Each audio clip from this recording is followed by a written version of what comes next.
I'm at 329 Patrician Way in Pasadena at the home of Richard Easterlin and Eileen Crimmins, and I have Richard right here, and he's going to tell us about his role at the National Bureau and what the National Bureau meant to him, and anything else he wants to talk about. See the date?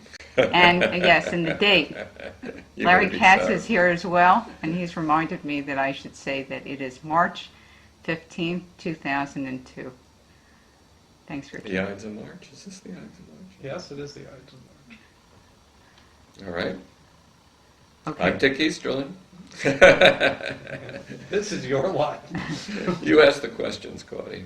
Well, why don't you begin at the beginning and end at the end? I mean, you can begin with when were you first employed at the Bureau, in what capacity, how did you find out about the Bureau? So why don't you begin there and everything Well, will of course, flow. I knew about the Bureau simply because Kuznets was always, associated with the Bureau, and, since I was a student of his At Penn. at Penn, I thought, the Bureau is a big deal. And I had, my first contact really was Kuznets, I guess, arranged a research associateship in 1955-56. And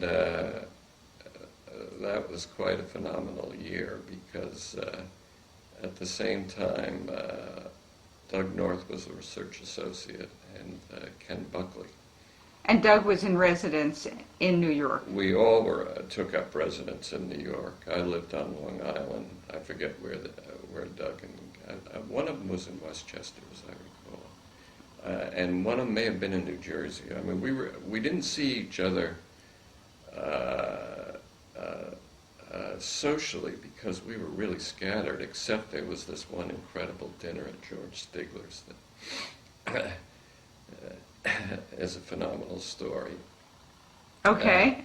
You want to hear that? Why not? I have 5 hours. You may have to censor this, you see, because well, There's no censoring. All right.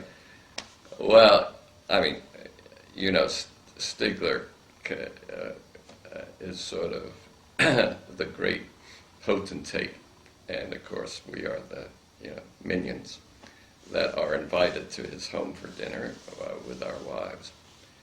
And so, as I recall, Stigler lived in Manhattan. And,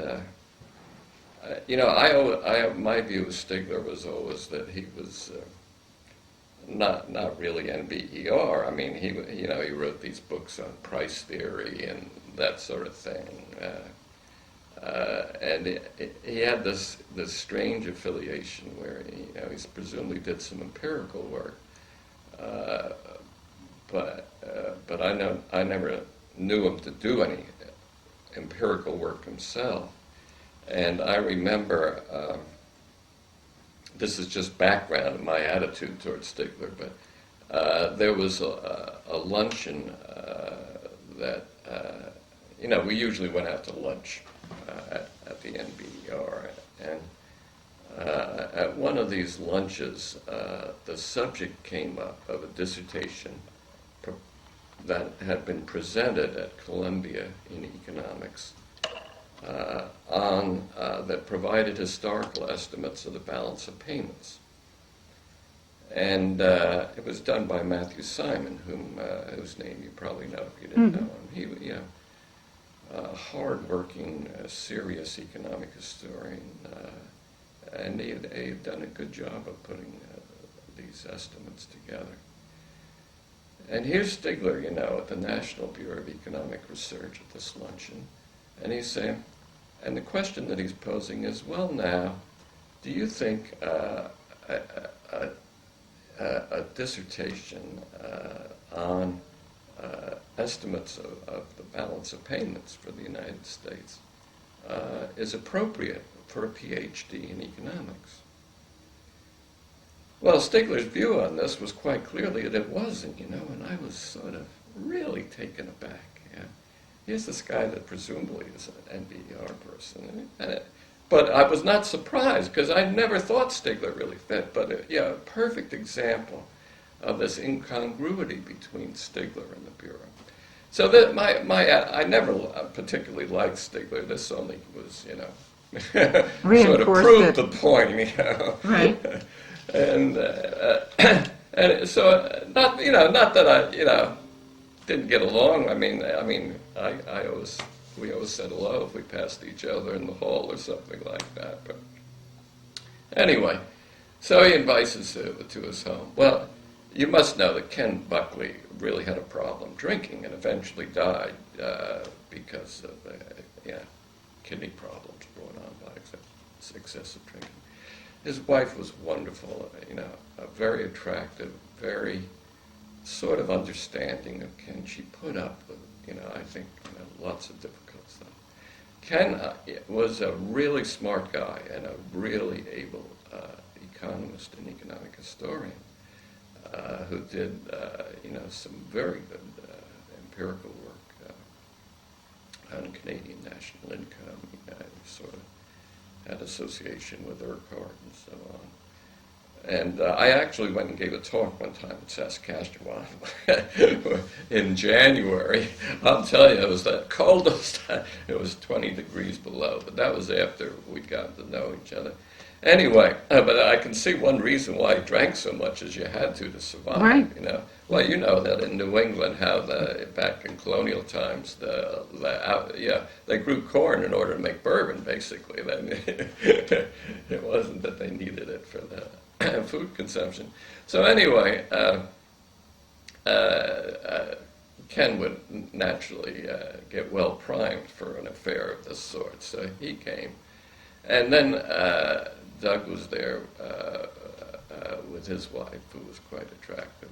There's a reason why I mentioned her attractive, and my wife was quite attractive. See, we're all young group, and 25, 30 years old. I don't know. We're sitting around the dinner table, with Stigler and his wife, and we're chatting and so on. And Ken's not saying much, And there's a pause in the conversation, and Ken looks around, looks around the table, sort of bleary-eyed, he says, he said, by the way, Stigler's wife is attractive too. Right. I'd like to fuck every woman here. That's what Ken Buckley said. This is what Ken said. Yeah. Well, if you know Stigler, he is never at a loss of words. Never. This was the one time his jaw virtually dropped to the table. And a silence descended on the room. Well, eventually we moved on to other things. It was a situation I greatly enjoyed, as you can appreciate. George did, and you know this. I was a student of Stigler's, and so I absolutely agree with you that I remember when I knew of his involvement with the Bureau, not knowing of the work that he did when I was a graduate student, it did seem incongruous. But then when I was, when I began to read more of the material that had his name, that seemed incongruous because, his early work at the Bureau is sort of very, somewhat meticulous data collections on somewhat interesting but not Stiglerianly interesting topics such as teacher salaries and aspects of service sector transition from domestic service to other things. It was somewhat incongruous, and were he alive, I would ask him how he got involved in that and what he thought of it, but I can't do that. And I had a high regard for his price theory book. We used it when I was a graduate student. He wrote extremely succinctly, but quite elegantly. and it seemed like none of the work he did at the Bureau ever had that type of distinction. No. Which is probably further testimony to the fact that he was didn't fit very well there. No. So do we think he did this because it was lucrative? Yeah, was the Bureau, it was, of course, money. The Bureau didn't have a hell of a lot of money at the time, but there was something in that, and I don't know. I mean, I never knew too much about the Columbia NBER linkage, and that must be how he got drawn into it. But it just seemed, it didn't seem like something that would appeal to his preferences at all. So, yeah, I don't know how to explain it, whether it was... Because Milton got involved in 1950 with the Bureau through Burns, whom he knew as a graduate student when he was at Columbia, and he says, because he needed the money, that it was additional funding. I think that these were summers, and in part maybe needed the money was second or third to some other reasons, and one of them was true devotion to Arthur. That Arthur said, I want you to do this project, I need you to do this project in monetary history. And Milton came to New York. Mm-hmm. So I think that there was, and it's hard to believe that Stigler was devoted to anybody. Arthur was Milton's undergraduate teacher. Well, that's right. Milton first got to know Arthur when Milton was at Rutgers. Mm-hmm. But I think that it was mainly when he was a graduate student. He was first at Chicago where he met George and where he met Rose. But let's get to Richard, not to Milton and George. So I was there at the Bureau for a year. 55, 56. Yeah. And basically, I just did sort of more work on what I'd been doing on state income at Penn, and I wrote up a very descriptive piece in Kuznetsian style that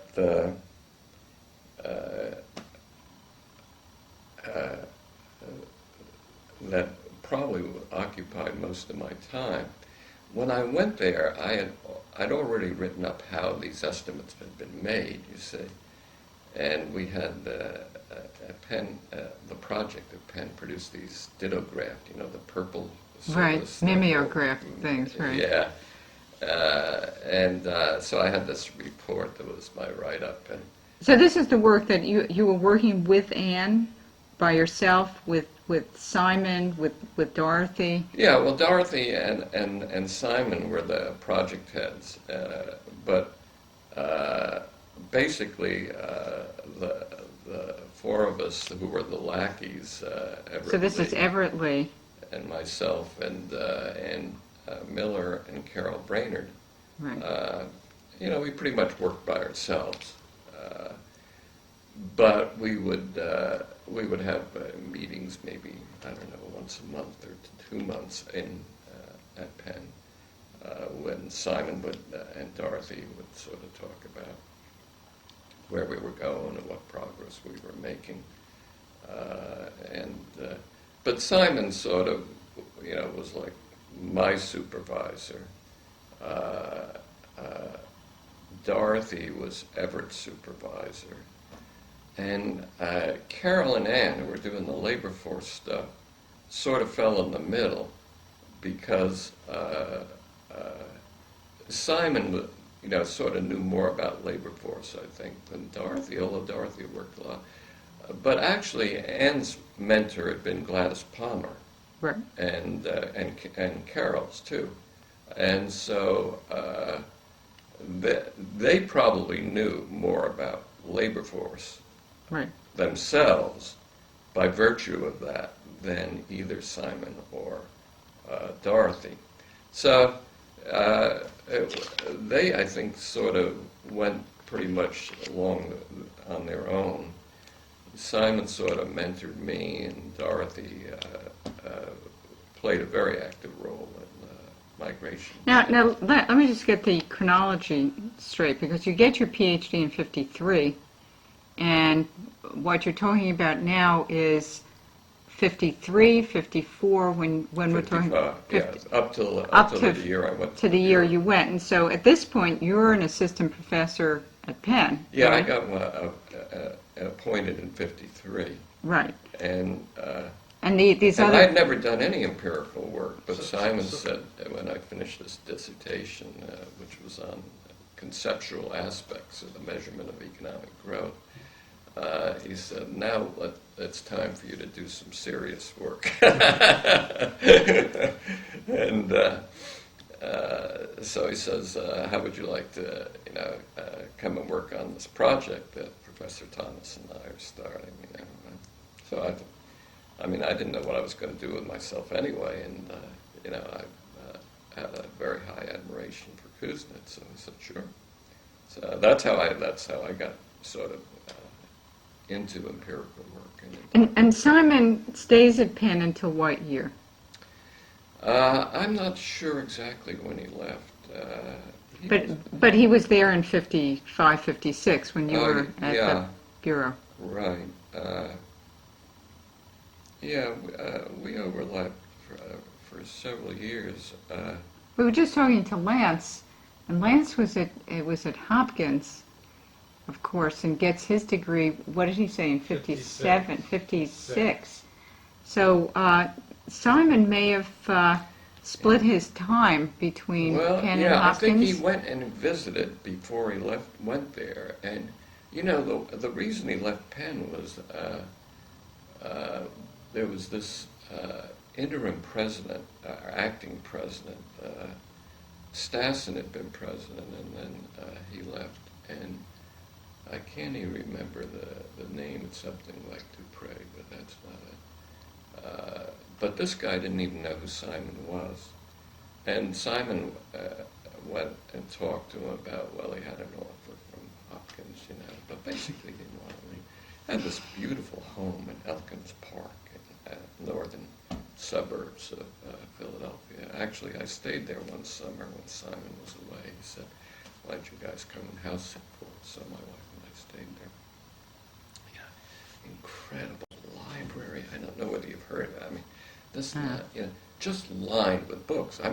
The kind of thing you see in the movie, many of them Russian and German and so on, just this, had a couple of acres, it was just this lovely home, and of course Edith was great too, so sweet. And anyway, so he would never have left Penn. He had a decent appointment, but this guy, the president, sort of acted like, he didn't know who Kuznets was, and he didn't much care about whether he came or left. And so Kuznets just said, all right, I'm going to go.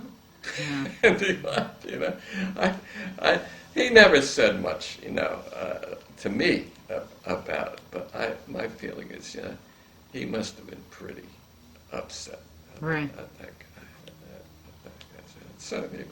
So it could well have been, right around 55, 56, he was in the, transitioning to Hopkins. Mm-hmm. I forget. But the years the couple of years that the project was, we were all there working on it. He was there.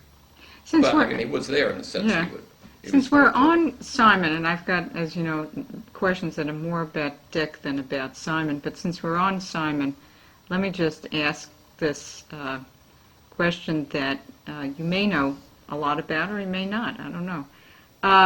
This is what I call the Burns-Kuznets rift, which occurred, I believe, in 48, and maybe Simon said something about it to you, and this concerns the fact that as I understand it, Simon wanted to have part of the Bureau studying comparative economic growth, studying particularly aspects of distribution.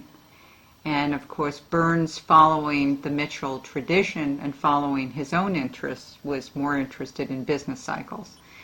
And this concerned the use, I believe, of Ford money. It may have been Rockefeller money, I don't know. And Simon, of course, you discussed this in a recent book review that you wrote, right?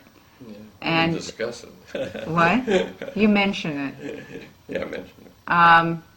What do you know about this, and in particular, what was Simon's feelings about it? How did it change Simon's attachment to the Bureau? What can you illuminate? Well, most of it is speculation. The one, I had not known until there was some occasion. I may have asked him at some point, why this work of his on comparative economic growth wasn't, a Bureau project. Right. For a long time, our relationship was, he was God and I was, Right.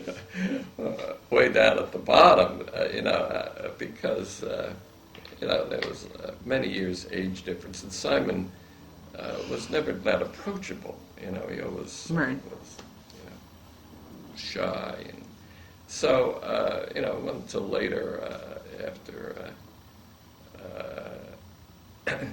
25 years, I would ask him questions more, and I can't remember when it was, but he said, the problem, he had proposed this to the Bureau, and Burns had turned it down, and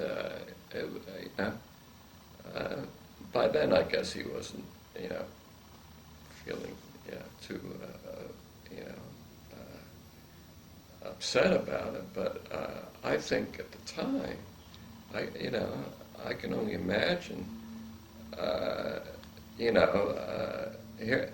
he and Burns were like, the Peter and Paul of Mitchell, and he had a vision that was obviously quite different from Burns, and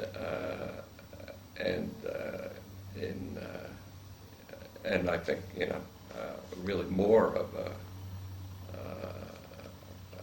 more in tune with what the needs were of scholarship and research in economics. And certainly his reputation was comparable at the time to Burns when he made this proposal. And I think that was the beginning of the end at the Bureau for Kuznets when that project was turned down. The thing was, how Simon, he had these enormous projects going on.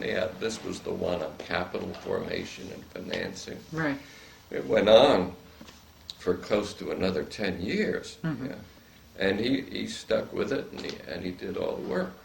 But as far as I'm aware, what he did was then go to the Social Science Research Council and the Right. Ford Foundation and say, okay, the Bureau won't buy this project, or this is not going to be done under Bureau auspices, but I would like to, fund this.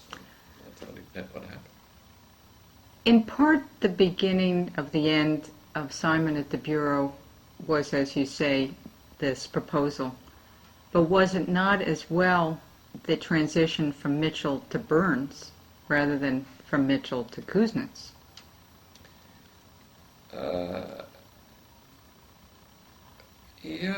I don't know how to answer that. I don't have the sense that Kuznets ever particularly wanted to be the director. I could be mistaken, but I don't see him that much in that role as an administrator over projects that he does not personally Right. take a role in. So I don't know Maybe not. much about. I don't know anything about that. That transition, and you may be right, but I never had any intimation from him that he ever resented not being, not running my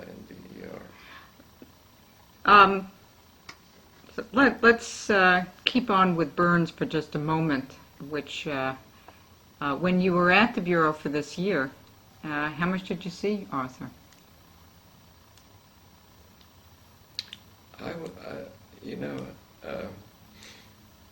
Was he the director? Sounds like not a lot. Right. I can only remember, he probably was the director. I can only remember one meeting with Burns, which actually went pretty well because he asked, how something about what I taught in a course on economic development. I sort of said, the allocation of resources, distribution of income, international trade, so on. And he said, well, that's a good idea. So that was my one contact in which we had any sort of personal exchange that I recall. What about Saul? I mean, Well, what Saul, happens I is had more that contact Arthur... with. Yeah, he succeeded. Well, what happened was that Saul didn't really succeed. What Well, happened Arthur was went that to Arthur went to the council, Yeah. and he was the director of research, and Saul took over, and then when Arthur came back, they created the position as president of the Bureau. Mhm. Arthur then became president, Saul became the director of research. Yeah. Most of my dealings, such as they were at the Bureau, were with Fabricant. Almost all. Right. Except probably for that one time with Burns.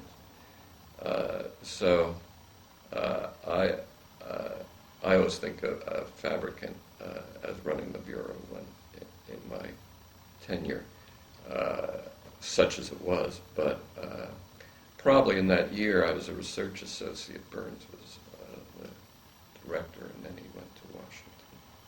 I think he went to Washington before, but that's Okay. that's all Yeah, knowable. it may have been he was back for a day or something, and I met with him because I don't even remember the circumstances.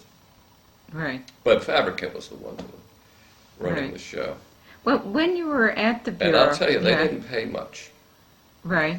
Because this I know for an absolute fact. You may have financial records, but it was funny. I had gotten this desk in this office, and I don't know, this was after I'd been there maybe 10 months or something. But I pulled out the drawer one day because I was looking for something, and a piece of paper had fallen in the back, you see. And it was, in fact, a record of how much these guys were getting paid by the Bureau at that time. I mean, I don't know, maybe not at that precise time, but, within the past 4 or 5 years. And it was like a couple of $1,000 or something. You say Friedman said, well, the money was important, but I'll tell you, there wasn't a lot of money anybody Right. was getting out of Well, the Bureau. but some of it was just, I'll use the word gravy, even though Yeah, people it were was working nice. for it.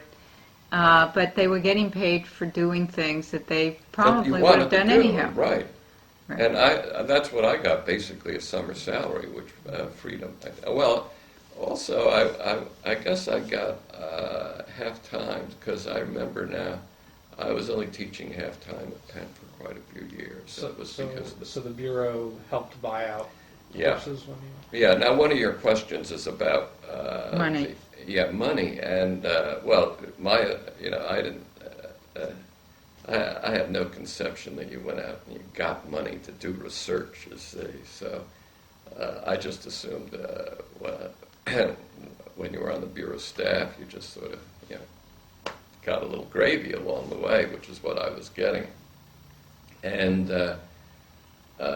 Fabricant obviously thought that I could do better than that. So he sort of, in a meeting, sort of tried to channel my thinking into, well, maybe if we go to the Department of Labor, we could generate some money to support this stuff. And this is the doing. manpower part of the Department of Labor. Right, exactly, Right. Of the Long Swings project. Well, I at the time, I mean, I sort of resented the idea that I had to go out and raise some money, but I did raise some money. At least they gave us some money, and so I did have some funding for part of the time on the Long Swings project. But basically, I was getting a few $1,000 from So once again, there was the year that you were on leave, which was funded by the Bureau, and you lived in New York, and that was really nice. You were on leave. that was good. But then for subsequent years, you would receive, as you said, and correct me if I'm wrong, some summer support and some leave from some of the courses. You had Right. some buyout, particularly when you were on the Manpower project, because you had raised the money yourself. Right. Okay. And That's about as well as I remember. And Right. Ken had no problem with a faculty member buying out No. time. No, there wasn't a lot going on at Penn, and the idea that they might actually have somebody besides Kuznets or after Kuznets doing some empirical or doing some research and something wasn't a bad idea. Well, the chairman of the department was Ray Bowman, and he was a Kuznets student. And he eventually became the president of the American Statistical Association because he went to Washington and headed the Bureau of the Budget at one time, at a later time.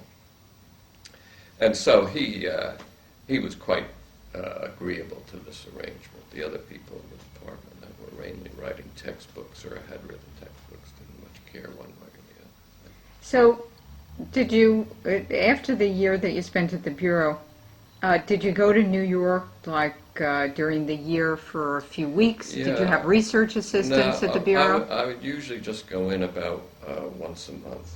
I had a woman research assistant who was very good. Remember her name? Yeah, Chantal de Molian. Yeah. What a wonderful name, She was French, too. And very sweet person. She was a Columbia graduate student, or? I don't think so. Somehow she She was a full-time bureau employee. Yeah, she was a then? full-time bureau employee, but she was hired. I guess I may have, I don't know, I may have hired her. I think I hired her. I had an earlier research assistant, Marcel Tannenbaum, who was a graduate student at Right. Hofstra. Or he had been undergraduate at Hofstra, went to Right. Columbia. Right. And he was very good too, but then he got his degree and went on. And I think probably that's when I found Chantal. She applied for the job. And did you ever spend part of a summer at the Bureau? No. No. I basically just would go in, back and forth once a month, thinking, not a bad trip. Right. You mentioned before about the very important Lee Miller Brainerd Easterlin, sorry for putting your name last there, Kuznets Thomas project. And of course this project sort of, in some sense, it once again, in terms of odd aspects of the Bureau's involvement, this project had a life of its own. It gets published under the imprimatur of the American Philosophical Society in Philadelphia, and yet part of it is a Bureau project, in part because you were there that year, and a piece of it goes into the important Williamstown Conference volume, the CRIW volume. So am I right? That was the relationship between that project Well, that was how I and... came to get connected to the Bureau, but I never think of it as a Bureau project. No. And I was going to mention, when I first got there, I circulated this didograph thing, and thinking, well, everybody at the Bureau is enormously interested in how you go about Right. constructing estimates. I never got any comment from anybody on that. Yeah. So that was a little disillusioning. But the reason I got connected to the Bureau had nothing to do with that project, except that, it sort of gave me credentials of a sort, I guess. But it was, Ray Bowman and I had done this work on the national income concept, and there was this controversy, between Kuznets and the Department of Commerce about national income, and that was something Kuznets clearly really always felt strongly about.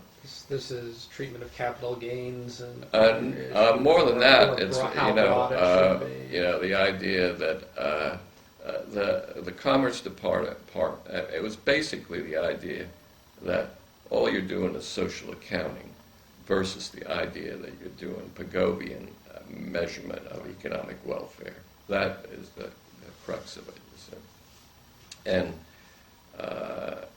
there was there was always these meetings of the Conference on Research and Income and Wealth, and one of them had to do with I forget what the topic for the conference was, but George Yossi was there, who was running the National Income Division. And Bowman and I had given a paper on some other topic, but Yossi got up and gave this talk all about, sort of how social accounting is the be-all and end-all, and basically, the idea that you're getting a measure of economic welfare is nonsense and so on. So I really got pissed off, and so I got up and, and I was, like this little kid, and I think to these people, I certainly was in my own mind, but I was really upset, And I rattled off all the assumptions that were made, you see, necessary, which were basically derived from welfare considerations. Do you include illegal activities?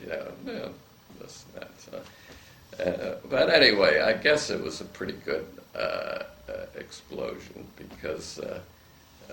After that, Fabricant calls me into the office. He says, "What do you think about becoming a member of the NBER research staff?" Great. Yeah. So that was how I. So what year was that? Once again, chronology. What year was that? I would have to go and check when that meeting was. Those comments were published. Now I could check my CV, I guess, if you want. Later on. Well, I'll look, but so. My sense is it may have been while I was at the Bureau. Okay. In fact, I'm quite sure now it was, because I can remember going back home and saying to my wife, "Well, I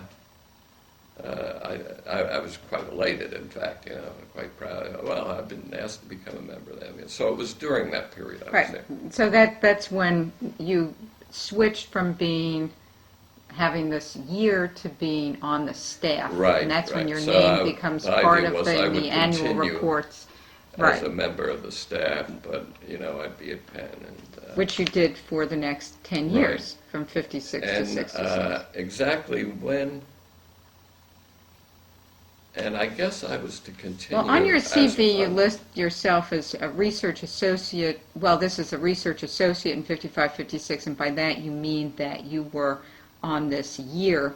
Right. But you're a member of the research staff from 56, so it was right at the end to 66. Okay, that's right. And I think that's right. 57 is the first year you're listed as a staff member in the annual reports. Okay. Okay? And I think the idea was I was to, do sort of demographic aspects of Abramovitz's long swings Right. project. Right. Now, the state income project, of course, built on work that had been done very, very early at the Bureau on state incomes. Yeah, well, built on is a little strong. Okay. Superseded. No, I mean, the way I went about it was entirely, Simon's idea. And I don't think I went back and looked at that earlier work until I started trying to make some comparisons. Yeah, he had mentioned that work, but that didn't provide the model. Simon sort of, had the conceptual model about how to go about doing this. And, Can you say anything about that, or? yeah, well, it was basically the labor force estimates would be sort of the basic structural, give us the industrial distribution. So what we needed of the labor force, what we needed were per worker income figures for the various sectors. And I was doing manufacturing, so out of the manufacturing sector, you were getting these estimates of wages per employee. And This was from Census of Manufacturing? yeah, right. And similarly from agriculture, you could construct construct new estimates of net farm income by state. But beyond that, there wasn't much to go on. You just knew that there was this other, All these other people. all these other people that you had So nothing you had much to estimate. some estimates from censuses of the other Yeah, or laws. national, or I can't even remember now exactly where the other numbers came from. And as I mentioned, a couple of years ago in some article I wrote, I probably would have made better estimates if I'd known a little economic history, American I economic thought you were going to history. say you would have made better estimates if you knew how much they were going to be used. Yeah, well, I did suppose. I think I did assume that they would be used, and I think they came out reasonably well, and I got a little better educated as time went on. But that was the basic conception. So the labor force distributions that Brainerd and Miller put together were, fundamental Right. to the design. And then, the stuff I was doing on manufacturing provided another key component, but then I had to do agricultural as well. So, it What was about just out of curiosity, the price side, the problem with price indices? Yeah, well, I looked some at it. I didn't try to do anything about adjusting for the differences. Right. of So prices. these were stated as these are nominal Right. prices, unadjusted.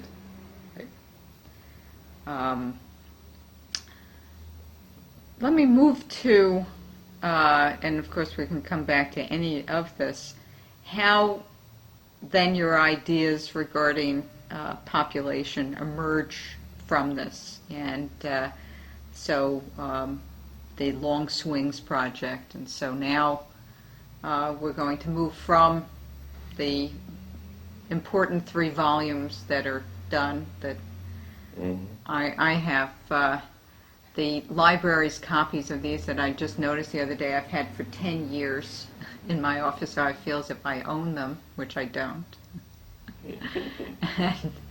And so they're done, and now you're moving into this other project, which fits together with lots of what the Bureau was working on and what Abramovitz was doing. Yeah, well, That may be how you see it.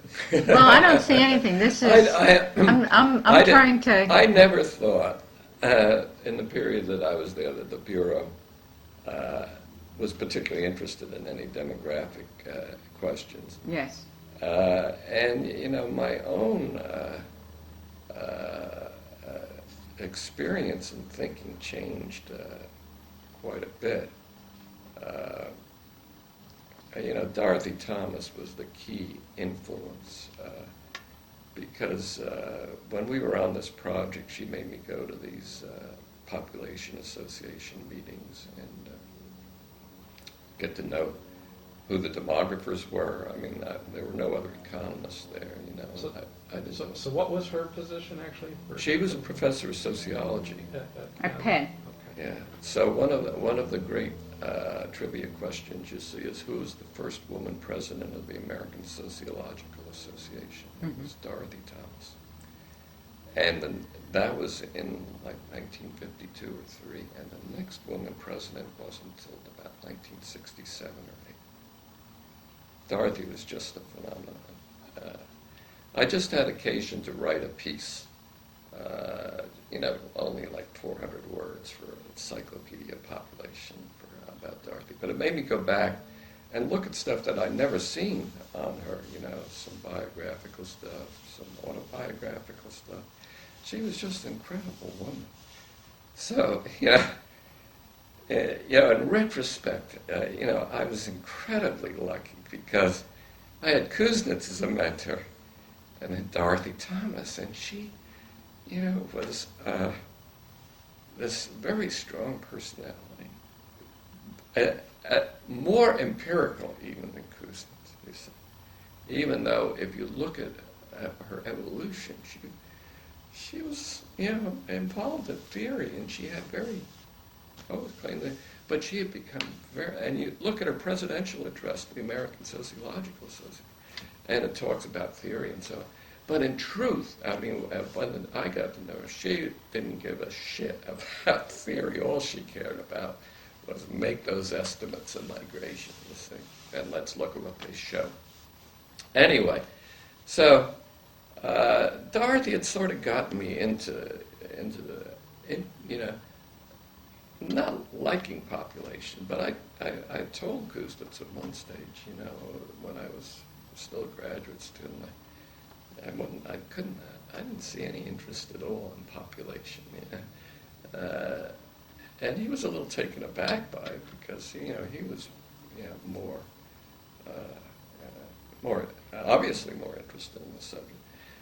But gradually, because of these couple of years of meetings at Penn and so on, and getting to know Everly and the demographers and something about the field, I began to get more interested in it. So then, I think it was that Abramovitz wanted somebody to work more on the demographic side of the Long Swings project. And my initial take on that, Abramovitz never provided any supervision, and Kuznets provided no supervision either. And so I was just off on my own, and I was totally empirical, So I was gathering all kinds of data about population and labor force, and just trying to see whether they showed these fluctuations. God knows I must have spent several years on just compiling these things, including like going to at Penn. They had this library. I forget whether you came after the new library. Right. There was this old library, which is where the building they once said was a transplanted railroad station. It was between, if you're facing toward the city, and the new library is on the left, and College Hall is on the right. This is the building right in front of you. That was the old library. Yes. I forget what it became after. Well, they had like dungeons down in the bottom of this thing, you see. And I wanted to see these state health reports that had statistics on births and deaths, you see. So they gave me a light, one of these long cords, and a light. Yeah. And this place was so incredibly dusty. It was like these caves, and I was going around pulling these reports down and copying down. Oh, they had wonderful pictures. This was like in the 1870s, what gonorrhea looked like and so on. It was just, but this was the sort of thing I was doing for a couple of years, I was just accumulating all these data.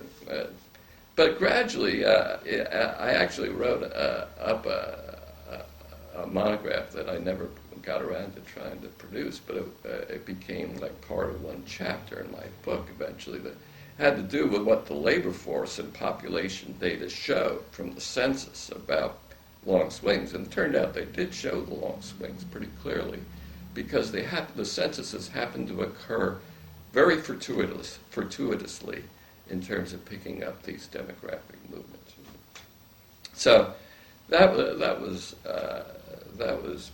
basically what I was doing, and Chantal was tabulating some of these things, and I'd say do this, and let's compute the decade changes, and then the changes and the decade changes, and so on by occupation, by industry, and nobody at the Bureau paid much attention to what I was doing, and I had occasionally, when I would go in, there would be a seminar or something, and I would go to it, but basically I was just working on my own.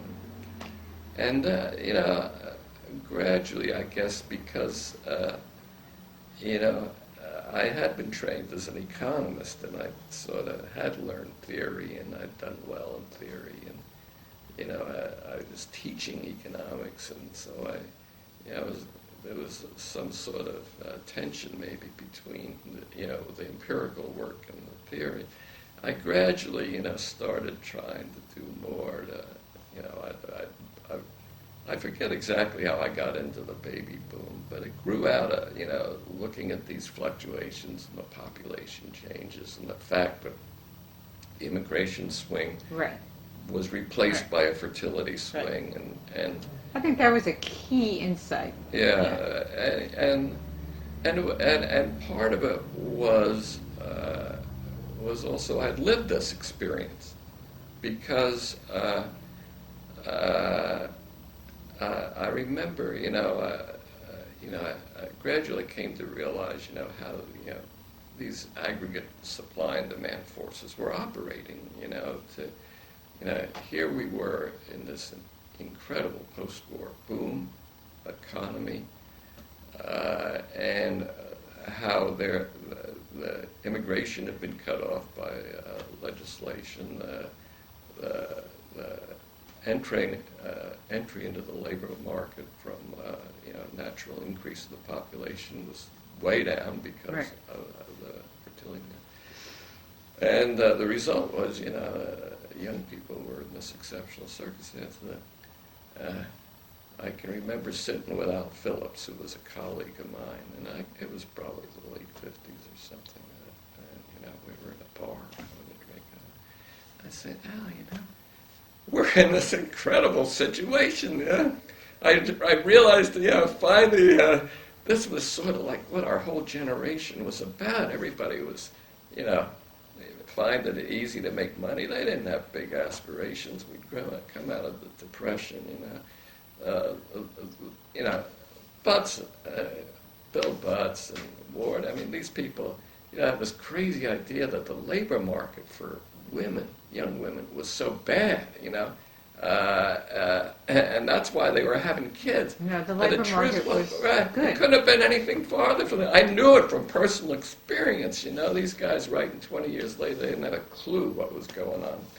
I mean, the labor market was incredible, but all these young women were choosing to get married and have kids because the job market was so good for the men. They could just pick and choose, and that's what was going on.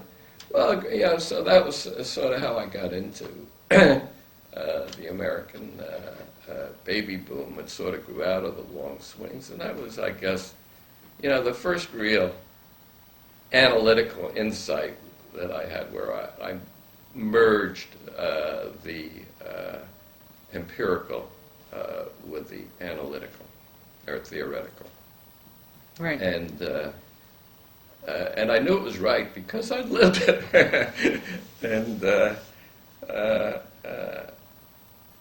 that sort of got me on this track, sort of, you look at the data and you try, and so, then I got more into trying to understand the mechanisms of the long swings and, reconciling some of the differences in timing that turned out, because if you looked at decennial data that related to manufacturing activity, it didn't show the swings. Only certain components would show the swings. And, and I knew that, I'd read Burns and Kuznets on these movements and so on, and I knew that, they found these movements, but they weren't showing up the way I expected. But they were showing up in demographic data. Well, eventually, so I got to realize you sort of got the sequence going on of, an investment boom that generates urban growth, which generates in-migration and household formation and a whole new wave of investment. And that was what I'd been picking up in the popular. So, it was sort of, this working back and forth between what the data seemed to show, what sort of ideas came out of, theory. I knew, Keynesian theory and aggregate demand clearly was involved in this whole process, and So these were issues involving how the age structure of the population affects aggregate demand. At that stage, I still hadn't gotten really into the age structure. This was simply how what was happening was basically, well, you got a long-term process of economic growth going on, of reallocating labor from rural areas to urban areas, because the investment that is centered in urban areas as a result of the large-scale technology that's emerged. So the thing is, this process didn't occur in a linear way. It occurred in this wave-like fashion, and it occurred in this wave-like fashion because what happened is the new investment would get started, say, like in the development of electricity in certain places. Well, labor would become scarce, and then you get this movement of people to these areas, and that would sort of give you then a sustained economic boom that would minimize the inventory recessions and so on. So that was the basic idea, and actually this was published in the AER, I guess, what was it, maybe 61, was it that early? Probably 61, which had to do with how there were these interactions going on between private investment booms and population movements that generated these sustained expansion in aggregate demand more than it was cyclical. But at the time, I didn't get that much into the age structure, except insofar as, it was producing low rates of entry into the labor force. I'm going to have to change this film. Yeah, So, well, this is a good breaking point. I don't have anything more to say. This is good. What do you mean you don't have anything more to say? Yeah, I have various questions that I want you to think about during this break, which is that you're working on labor issues attached to the Bureau. The Bureau has this business cycle shop, this little business cycle factory, and they're not that interested in people. They're doing their business cycle things. But in through the doors of the Bureau appear various people who are labor people at this time. And Gary Becker. Jacob. Right. So I want to bring them into the picture a little bit, and Vic, and who else here? Maybe some others. Tom Juster was later, I take it. Yeah, I knew him, but I never had much. Yeah. So I'm going to turn this off, and we'll continue. I have almost the whole Richard, and so this is tape number 2 of March 15th, 2002, in the home of Richard Easterlin. So when we ended the last tape, I mentioned that there were some other labor people at the Bureau, some during the time of your residence and some when you would sort of come back every now and then. And that's, of course, Gary and Jacob. What did you, relationship did you have with them? Did you talk to them much? Well, I had really, I think, a good relationship with Gary. Jacob I always found a little hard to deal with. Gary always seemed pretty open-minded. And as I recall, Gary was a research associate the year after I was. And so that's when I first got to know him. And you know, we shared a lot of interests in terms of, you know, understanding population and labor. He approached it, you know, from a theoretical hypothesis testing point of view, and I was approaching it from, you know, trying to understand particular empirical phenomena. But Gary and I think became good friends at the time, and as I recall, there was a time when I stayed at Gary's house. I don't know, maybe I was staying overnight for something at the Bureau or something like that. And Gary provided my introduction to Playboy magazine. Now, that's something I bet you would not have predicted, you see. No, but Gary probably got it because of some academic question. Gary had a good supply that I think had nothing to do with academic questions. He said, "Well, here, Dick," he says, I was, you know, whether I was in the guest room or whatever, but he came in with a stack of Playboys. He said, "Yeah, this will keep you entertained for the rest of the evening." So, and indeed, I tried to hire Gary at Penn when I was chairman, which was not too long after that.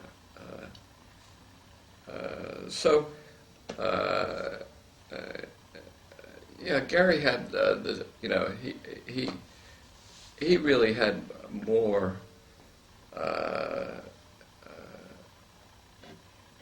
I guess, more of a program than I did. I mean, I was sort of working as part of the Abramovitz thing. Gary had more ideas about, you know, where he wanted to see research in human capital going and that.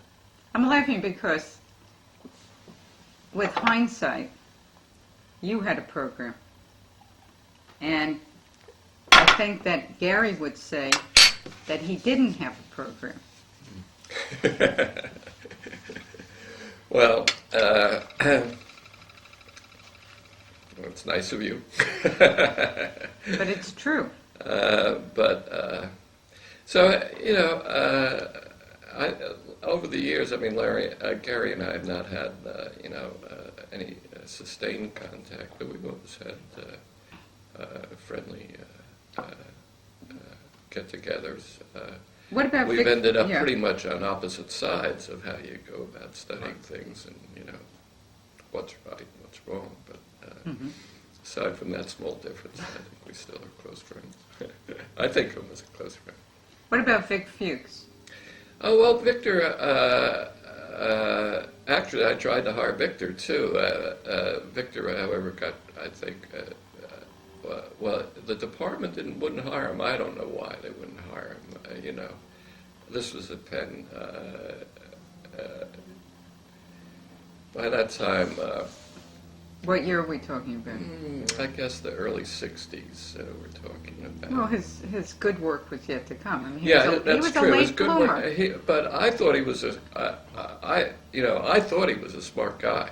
Right. And I knew it was good. He had this sort of peripheral appointment at in the College of General Studies or something at Columbia, and I don't know. I guess it was, his status didn't look good enough for the part. After that, I always, since we did not make him an offer, I think Victor always sort of held it against me personally, as though I had been responsible, whereas in fact I'd been the one that had tried to hire him. But he was always very sort of critical of Penn and things that I would discuss with him. I don't know, but actually, in our early get together, Victor and I, he was more empirical certainly than Gary, and though I think somewhat too amenable to influence by Gary, but he had ideas similar to mine about the baby boom, and actually referred me to a little piece he'd written in the popular press that sort of had some of the same notions. And so Victor and I hit it off well, I thought, until things got a little frigid after this unfortunate. No, you never want to be a chairman, I can assure you of that. And Jacob always, he just was inflexible, So I don't know. Well, there was one time when I don't know. There was something I wrote about the labor force, and his view was, well,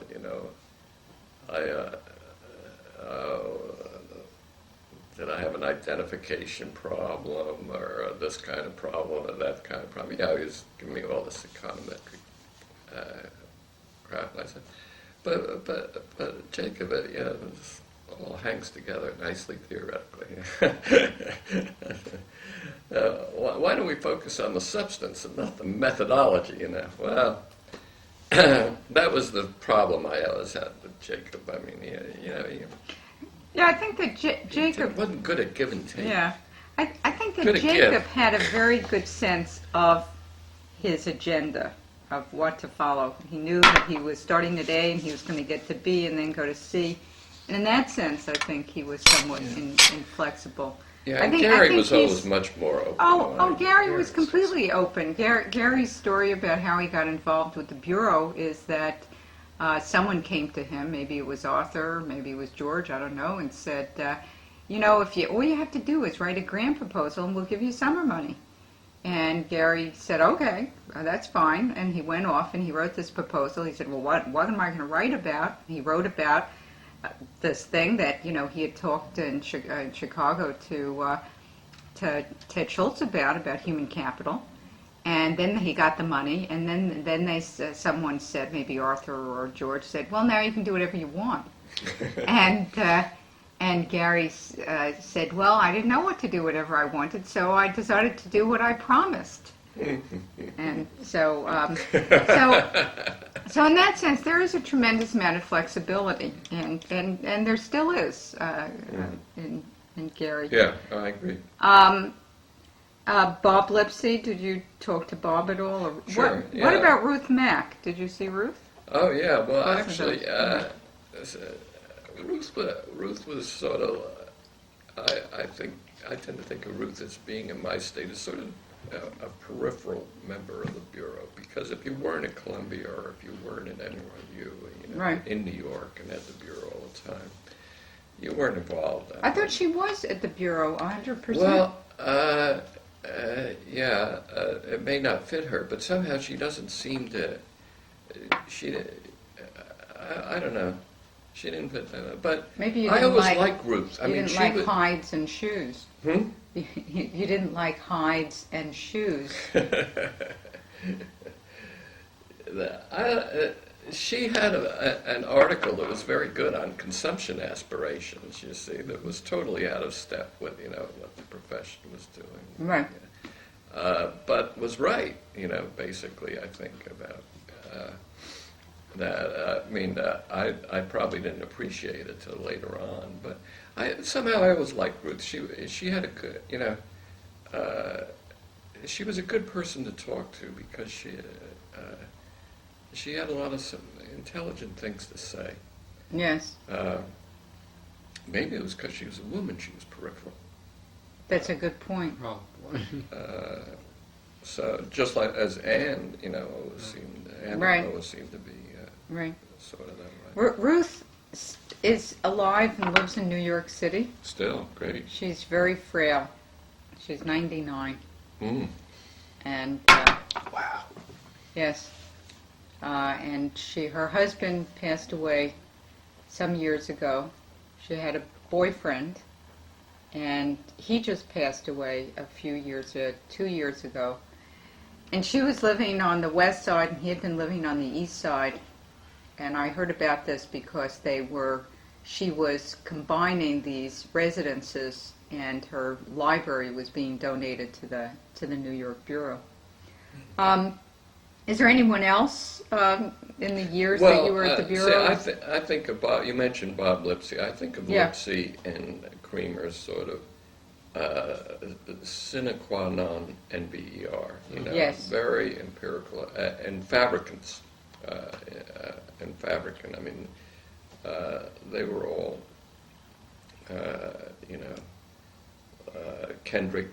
John Kendrick. Let's do the numbers, and it was a view that I had at one time, and it's a view I wish had some support in the profession. Now, Well, come to Cambridge. yeah, well,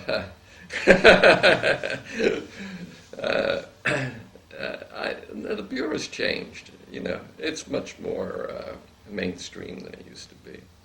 The Bureau is completely different. Yeah, the right. Bureau is Let's an put it this umbrella way. organization. Right, now. exactly. Just If the takes Bureau whatever's weren't already there, going on. most of that work, almost all that work would be done now. Yes. Okay. Back in the 30s, 40s, and even 50s, if the Bureau weren't there, that work would not have been done. That's right. There's no it, question. It represented a distinctive strand of It work. just facilitates stuff that's taking place anyways now. It's not really. Yeah. But I didn't. So Fabricant, I found it to be a very difficult person to get along with. So, Yeah. He was a director, and he had his views, and he just always seemed to be thorny, and I never could ever feel like, friendly toward him, or that he was friendly toward me in any way. It was sort of like employer-employee relationship with Saul. And I knew his work pretty well because I read most of the stuff these guys had done. And it was very solid, respectable work. But somehow, even though he did hire me,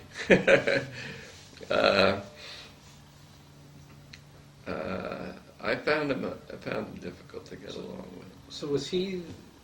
If you were at the Bureau, he was the main sort of administrative He was the main person of administrator. the research associate. Yeah, or during so I would interact during the time that I was mainly involved, I think by the early '60s, although this project was still going on, I wasn't. I became less and less involved. It's just, I don't know. My work seemed to sort of diverge something. So, even though you say the thrust shifted, it was mainly because Gary was there and Jacob were there, and they were in New York, and they were there all the time. time. They had students that they, like Mark Rosenzweig was, as I recall, a doctoral dissertation student of Gary's at Columbia. I can remember. Jacobs. Maybe it was of Jacobs. I can't. It's a little after. Gary leaves in 1967, 68 to go to Chicago. But Michael Grossman is a Yeah, case but in see, point. Grossman, I didn't know. I think he was after. Barry Chisholm. So Grossman was before. Barry I knew, but only, Barry. I'm not even sure I knew him at the Bureau.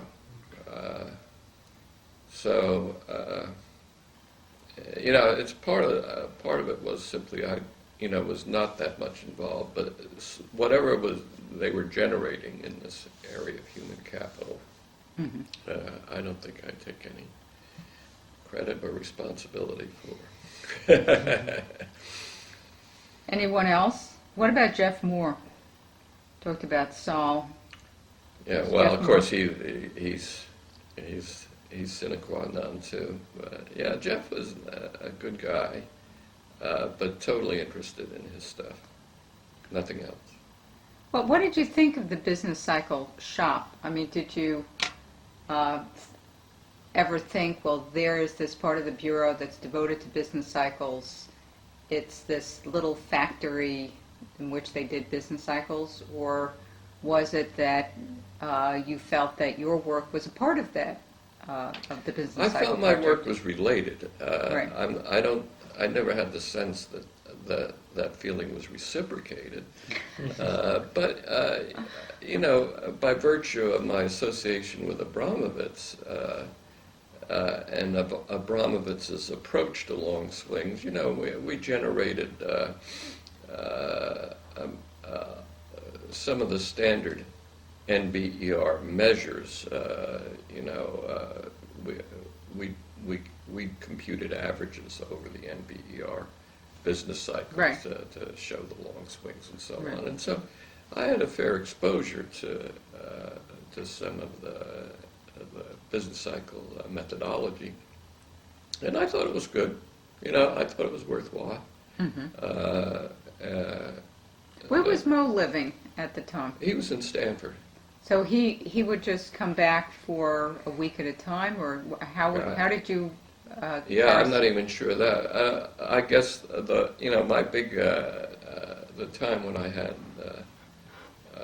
a real opportunity to interact with Mo was I visited at Stanford in 1960-61, and that's when I was still working on all the long swing stuff and the American baby boom and so on. And so that was when Mo and I had a reasonable amount of So interaction. prior to that, it But was, before that and after, Right. we had almost none. right. So it was just that you would read his work, you would do your work, and Right. if you read the annual reports, there would be Mo's section, and then there'd be your section, and so it gave the impression that these were two people who talked to each other, but Well, read each other. read each other. Well, that's good. Did you ever see? I throw this out because he entered everyone's work, and he was behind the scenes, and that's Irving Foreman. Oh, Irving, he was a great Irving, guy. yes. And he taught me a lot about how you construct a figure. So Irving was the draftsman of the Bureau. Right. He understood He was a prickly numbers. guy. He was a prickly guy? Oh yeah, he was absolutely certain about how to do things. Jacob Viner always talks. There's a story about Jacob Viner, Is how it? the envelope curve and Well, so. it's true. And I can Yeah. conceive of Foreman as being the draftsman in that situation and saying, "This, you absolutely can't do it this way." And Irving would never have done it. Right, he would never have done it. But he was right, because he said, every goddamn journal you see, they put the titles of things at the bottom of figures, you see.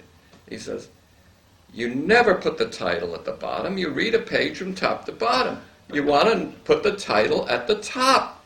And of course, he was absolutely right, Right.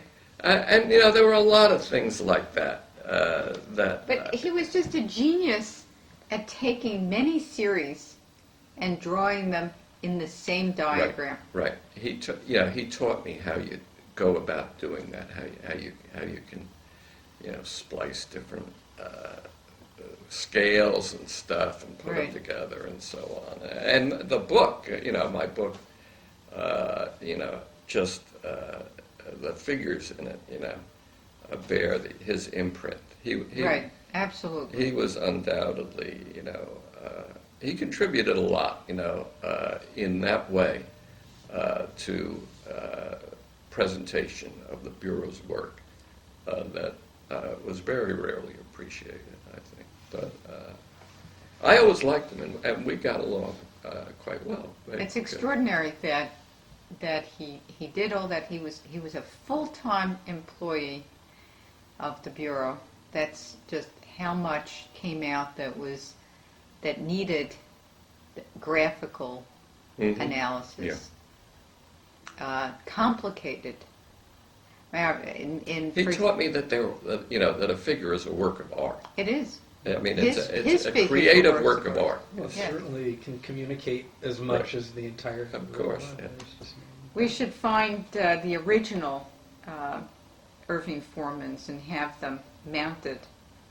Yeah. I wonder. I'll have to call up New York and the see. Bureau offices. There should be some originals. Yeah, of his there There must was be. a time when I had some of the things he'd done for me Yeah. on file, but I don't know. And you can never find any. I'm always looking at them to see that overhang of because he's doing it all by hand, Yeah. and there's never an error, and all of the print. He must have had plates. Yeah, that he and the used thing for was, that. My undergraduate degree was in Is from- engineering. Yes, from And, Stevens. and my worst subject, absolutely, was mechanical drawing. Yes. I hated drafting this thing.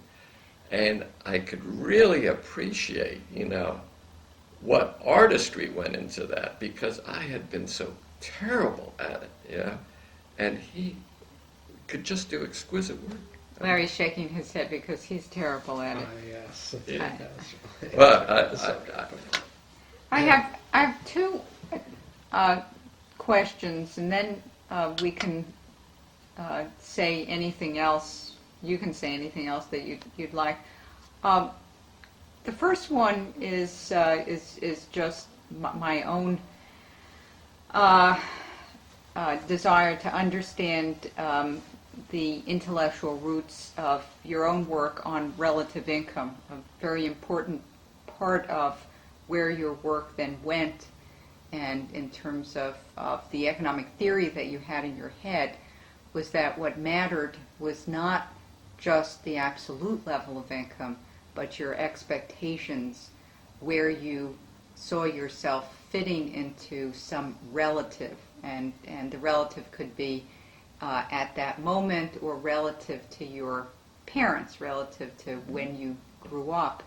And you came upon this notion, I don't know if you know in your own mind, when you saw the light and everything fit together. So maybe you can say a word about that. But I was interested, I was reading Rose and Milton's book last night and came upon a statement of Rose's in which she talks about her work with Dorothy Brady on relative income in the 30s, and then of course Jim Dusenberry does work on relative income. I know that these are somewhat slightly different concepts than the one that you hit upon, but can you say anything about the intellectual roots of this, when you saw this? Well, I think that you put your finger on it, basically.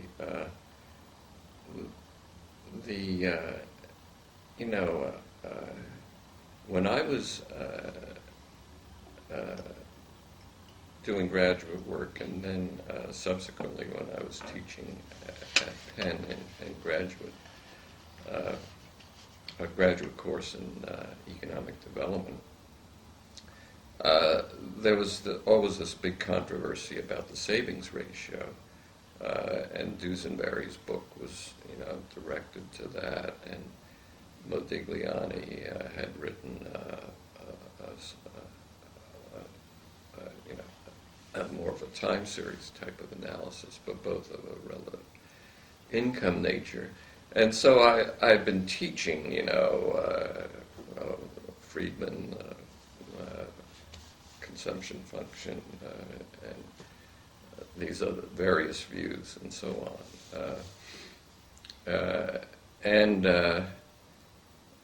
I'm not sure at what stage, sort of,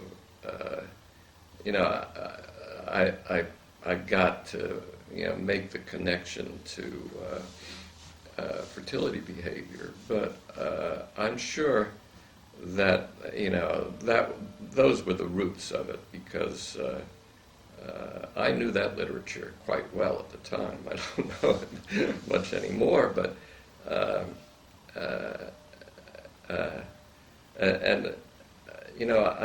I sort of, in the NBER book, when I got onto the baby bust part of the thing,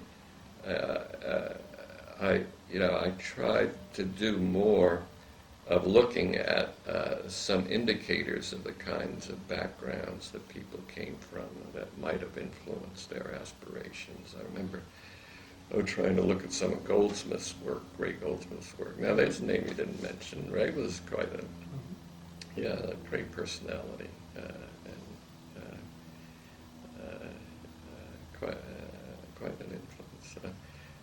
I didn't know he was in residence. Well, he was in and out, but I always sort of liked Ray.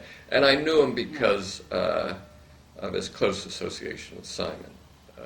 So we sort of shared a mutual admiration for Simon. I'm not sure, exactly when. I think, I sort of had started playing around with the idea of aspirations, and gradually I realized that basically this is what Duesenberry is, and so I would talk about in the savings ratio and Modigliani, and so it sort of merged, and I think that's basically the genesis of it. Mm-hmm. And then when I was at the Stanford Center in 71, 10 years later. See, I remember these dates because at 61 I was at Stanford as a visiting professor. In 71 I was at Stanford at the center, so it goes to 81 I was at Caltech. So they're big junctures in my life. But then I don't know how I got started on looking at happiness data, but it had. I initially expected in the happiness data everything would be relative, that there would be no differentials at a point in time, let alone over time. And then you sort of got this paradoxical result. But that was an evolution, a subsequent evolution of that. So I think sort of it was Duesenberry and Modigliani, and then I got into this, and then I got onto happiness, and that's sort of how. I remember when I was at Wisconsin, you came to give a talk on happiness. I think that you gave a talk, and it may have just been that it was a Cliometrics conference. And we went out, and there are certain moments that you remember so well because a light bulb comes over your head, and you were talking about the theory stuff that you were working on happiness. Or maybe in my mind I had a theory model. And I remember that dinner so well, and that was a lot of fun. I remember going to Wisconsin, and you were sort of my host. You were an assistant professor there. And it was so nice, because that sticks in my mind as the first time I knew you. And, how just, what a great person you were. It was that was a very nice visit. It was a fun visit. Sort of the final question that I have, and I probably missed some, I've been checking them off, and we can return to any, was was data work at the Bureau. And, you know, Larry and I certainly remember computer cards and mainframes and tapes, and we don't remember doing things These on enormous print hand outs. calculators as many people do. And but you, I know that people at the Bureau who worked in the 50s and the 60s speak about the fact that IBM gave them time on their machine. And in one of your annual reports, you speak about the IBM 704 and the 602A. Do you remember? Wait a minute. I don't know what these are. What a 704 was, and I know what a 360 is. But do you have any recollection of where these machines were housed, and who actually? I think they were at IBM's headquarters. That's what I thought. So IBM was At giving the 59th Bureau. Street. Right. So IBM was giving the Bureau Yeah, time on the machine. right. See, my recollection, this is how one of the reasons I always was sort of skeptical of computers, because there was this wonderful young woman that sort of did that computer.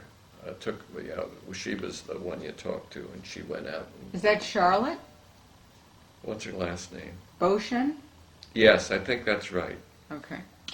I think that's right. And she was very sweet and nice. But to get anything done was a matter of a month or more, you know. So I would come up with this idea, well, this would be a good thing, you know, to do. And so I'd give it to Charlotte to do. Well, by the time I got it back, I either couldn't remember what I wanted, or I realized, yeah, there was something else that was much more interesting to do than look at this stuff. So I would have these, you know, sizable computer printouts given to me, you know, that I would just put on a shelf. And I decided that, you know, the main advantage was of getting anything done on the computer was that it gave you time to think about something important. So that's my recollection of the. Well, that's good, because that answers the other question I had about this, which was, tell me about the problems encountered. So I think we've got that. Yeah, no, all of the stuff that I really analyzed, all of the time series and population data were done by Chantal by hand, and you know, she would send these things to me at home or wherever I was in the summer, and I would just work with that. I don't think I ever, or hardly ever, used any computer stuff that was done. Right. Are there any other things about the Bureau that I missed? I don't. Nothing much? Well, one of the best parts about going to the Bureau was I would stop at Chock Full of Nuts. And they had the greatest donuts. The greatest donuts, yeah. and They they- were crunchy on the inside. Exactly, you That's remember right. too, right? Oh yeah, in the hole. The crunch is in the hole. Absolutely. That's right. Okay. What about And, what and, sandwiches and then, did you like? and then, I think that was as far as I went. I got myself to be corrupted. But at the Bureau on Madison Avenue, they had a Schraff's coffee service. That's good. And Schraff's, of course, had the best coffee going. So, going to New York, I had the best donuts and the best coffee. I would have The Bureau, for once a month. Bureau Kitchen in Cambridge Right. used to have donuts all the time, from Dunkin' Donuts. Those were terrible. Which were terrible. Oh, Now they're yeah. bagels and coffee cakes. No, It should be Chock crispy. full of- What is it? Krispy Kreme. Yeah, I've Yeah. never had a Krispy Kreme. Have you? No. We're out. So let me turn this off and thank Richard Easterlin. And